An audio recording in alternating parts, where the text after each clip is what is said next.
My husband is an elite director. That's a far cry from an incompetent middle school grad like you. Smith, a beautiful former classmate who somehow mistook me for a regular employee, told me this. Despite it being a grand party, she seemed intent on harassing me. Smith has always been like this, belittling me since our middle school days. Recently, she's been visiting my company just to harass me, and it's been quite exasperating. But this time, she really crossed the line. My female secretary, who arrived at the scene, told her the truth. Excuse me, Ms. Smith, are you not aware of Mr. Brown's position? Upon hearing that, Smith realized I was the president and she was about to face a dire situation. Embarrassed, her status as the daughter of a president was completely tarnished. It's likely that the repercussions of her past actions were finally catching up to her. My name is Brown. I am a man who just turned 50. Since I have nothing to do during holidays and breaks, I always find myself thinking about work. Because of this, my parents and others around me have told me I work too much. As the president of a leading corporation, I manage a company with 20,000 employees, bearing a significant responsibility. But it seems I'm fortunate to have supportive people around me. Let me help if you have any trouble. Just talk to us anytime, we're friends, after all. They always offer warm words. Despite facing several difficulties before, I've overcome them with help from friends and acquaintances. Now, I am venturing into new fields to spread the name of my company. We deal in health foods, but until now, we only sold products aimed at young people. However, envisioning the future, I've decided to start selling products for the elderly as well. This decision stems from watching my aging parents and reflecting on their situation. Lately, it's been a hassle to move around, and I end up making meals the easy way. We're both getting on in years. There's not much future left, and we don't need to fuss over our health that much. I overheard my parents say this recently, which sparked my motivation.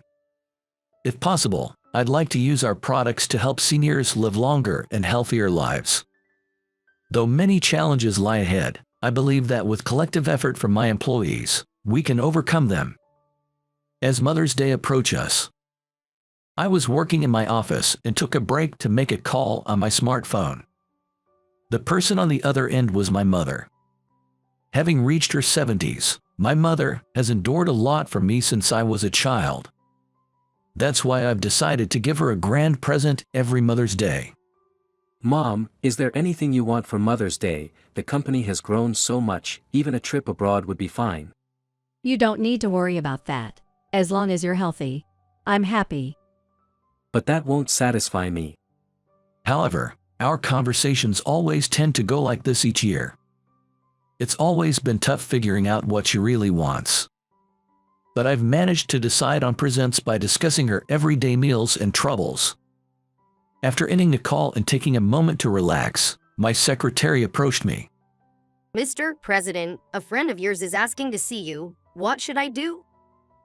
This woman in her 30s has always been an exceptional support to my work, handling her duties with great care, making her a truly invaluable presence. Is it her again? Yes, as usual, she hasn't specified her reasons, just demanding to see the president at the reception. She really is a troublemaker. Since I have some free time now, I guess I'll meet with her. Understood. I'll let reception know to send her to the lounge. Watching my secretary make the call from the office phone, I sighed. The person who wanted to see me was a very troublesome individual. A few minutes later, as I headed to the lounge, a woman about my age was sitting on the sofa. Her name is Smith. We were classmates in middle school, and she's always been pretentious and troublesome. So, Smith, have you come to show off again? Be quiet, you really haven't changed at all, have you? Smith, who glared back at me, always comes just to mock me. Though she's of a certain age, she dresses in youthful, revealing fashion, which surprisingly suits her well. She is considered beautiful and looks much younger than her actual age. Usually, she flaunts her designer bags and clothes or speaks ill of me, but today seems different. I didn't come to bother you today. I came to invite you to an event you'd never get to attend just by working hard as a mere employee, huffing and puffing away. For some reason, Smith still thinks I'm just a regular employee and always chooses the busiest times to come and interfere. I don't really appreciate it. I tried to decline with a grimace, but she forcefully continued the conversation. I'm good friends with the president of this company, so I'll ask if you can join us specially. Her presumptuousness was exasperating, but I didn't dismiss her out of irritation. As annoying as she is, I've been so caught up in work lately that I thought I'd entertain whatever she had to say. I've especially invited the president to our company's upcoming reception party.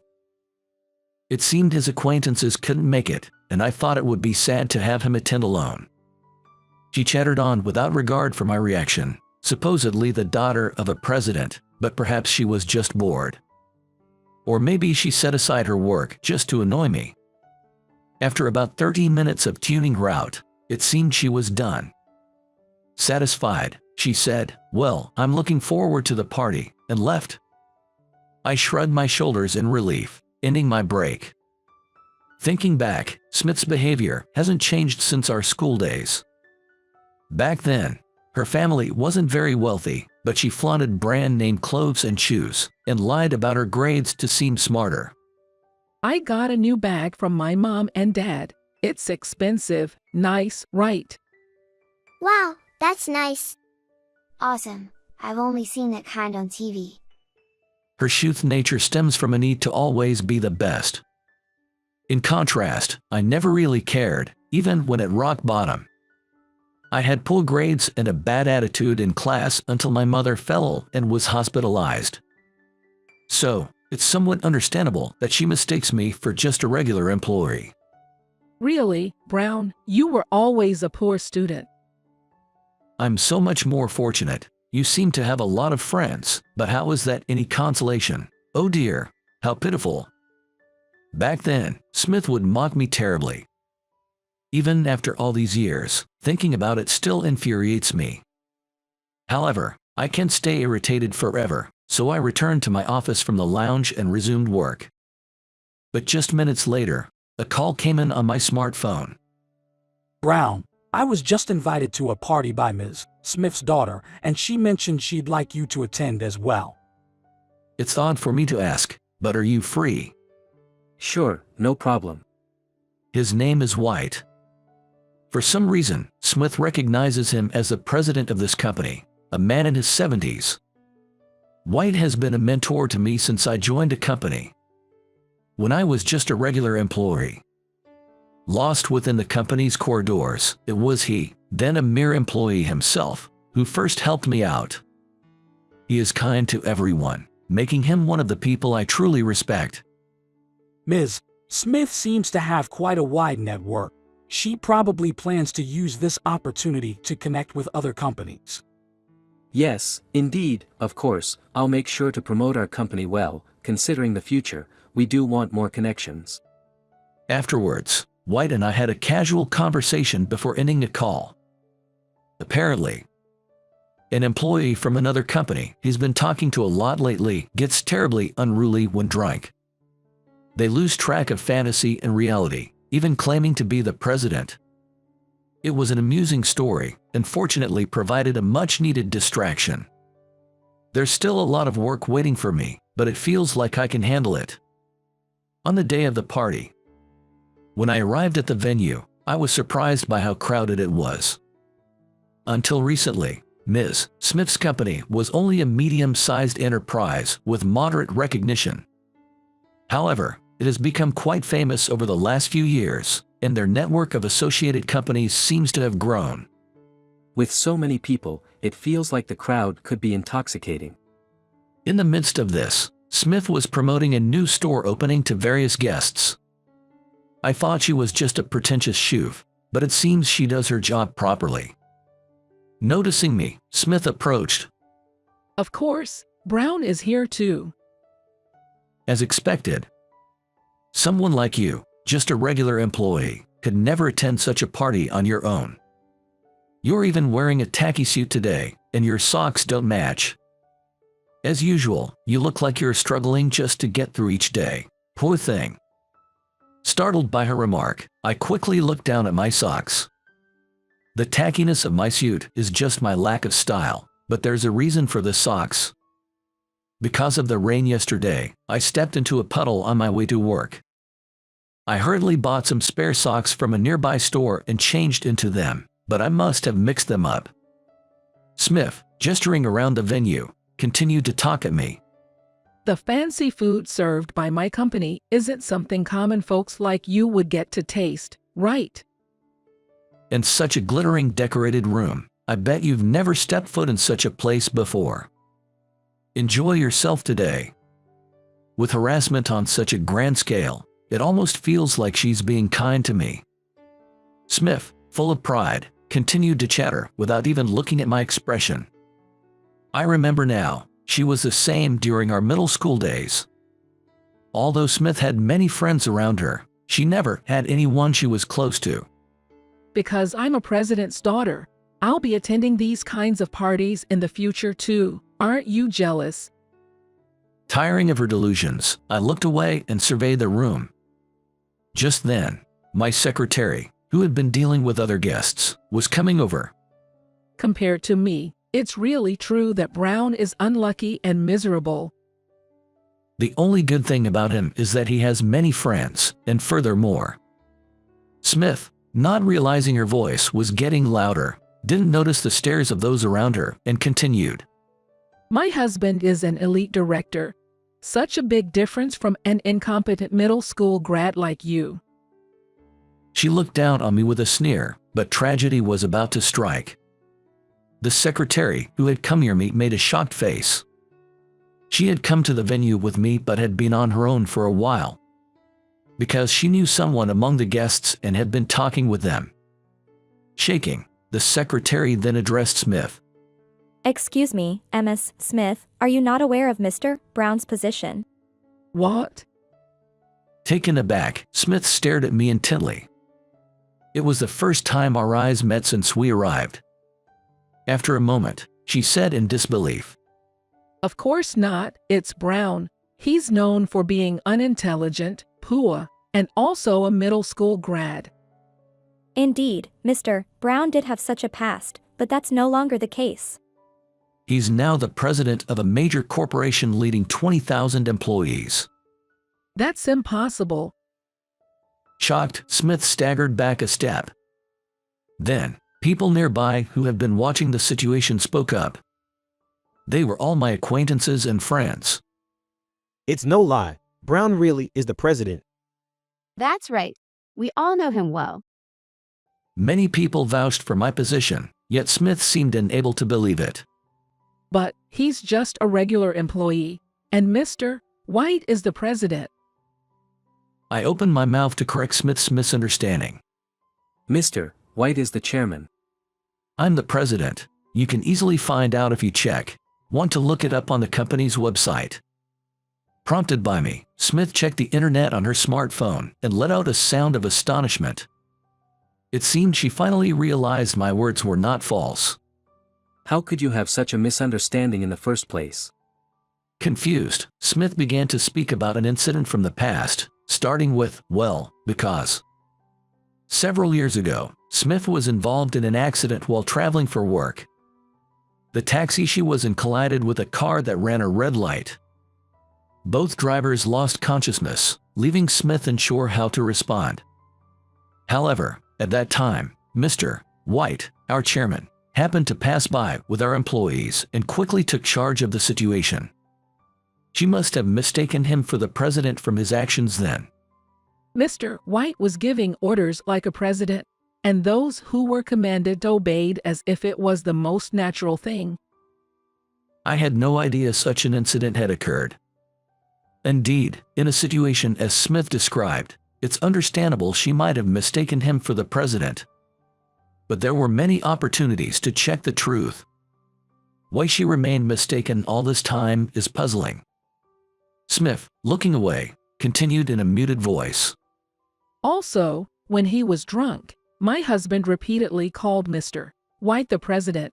My husband is close friends with him. I recalled a recent conversation. Indeed, the chairman, Mr. White, had told me about a person prone to strong misconceptions, likely referring to Smith's husband. Trusting her husband's words, Smith had believed Mr. White was the president. Why do I have to be so embarrassed at my own company's party? Flushed red, Smith covered her face with her hands and slumped to the ground. Despite thinking she's unpleasant, I felt sorry for her. If you're feeling unwell, maybe you should step outside and take a break. I offered to help, but it seemed like she took it as meddling. I was about to leave on my own without you telling me. Smith shouted loudly and stormed out of the venue. But Smith's misfortunes didn't end there. Perhaps the karma for mocking me all these years was catching up to her. A few minutes later, I received a nearly tearful call from her. Today has just been the worst. Her voice sounded genuinely distressed, and I couldn't just ignore her, so I asked what happened. What's wrong? Did something happen? It seems like a childhood acquaintance I can't stand was at our party. He was calling me a social climber, a fake rich person, and mocking me. He even said that my lowly upbringing hasn't changed and that I shouldn't show my face at such events. I remembered that Smith used to pretend to be wealthier than she was in the past. So, someone who knew her past must have harassed Smith. I couldn't see her expression, but she seemed very upset. Normally, Smith wouldn't show weakness to me. But, given what had just happened, perhaps she found it hard to complain to anyone else. That guy, he's always been putting me down since we were kids, saying people from a poor upbringing never change. That's a nasty person, but, to me, you seemed pretty much the same. While I did feel sympathy, I couldn't forget all the harassment she had given me before. I meant it as a look who's talking, and with that, Smith fell silent. Wondering if I had been too harsh, Smith began to speak again. She didn't respond to my previous comment but changed the topic. I hated you in middle school because you always seemed okay even being at the bottom. Decades had passed since our middle school days, and I thought I would never have to deal with these old grievances again, yet here they were, surfacing in such a way. In a low voice, she continued. I wanted to be as strong as you but couldn't manage it, so I took my frustration out on you. I was at a loss for what to say next. Smith probably faced constant belittling from her childhood friend. Maybe that's why she took out her stress on me. But the atmosphere wasn't right for clumsy consolations, nor was it a past that could be dismissed with a word or two. So I said, "You brought this on yourself," and hung up the call. Afterward, I heard Smith had quite a tough time with her childhood friend. The fallout from her party mishap spread, and I heard she was mocked by friends and acquaintances. Despite that, she stayed at the party venue for a while as a president's daughter, but she left after just a few minutes. Having been tormented by her in middle school, I wasn't inclined to reach out to help. I can't easily forget the time Smith mocked even my parents by saying, "Your parents are at the bottom too, aren't they?" However, excessive retaliation isn't my style.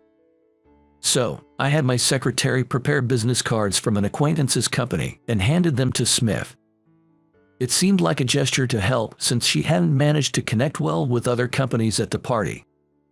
I'm not sure what effect that had, but after that day, Smith stopped coming to my company.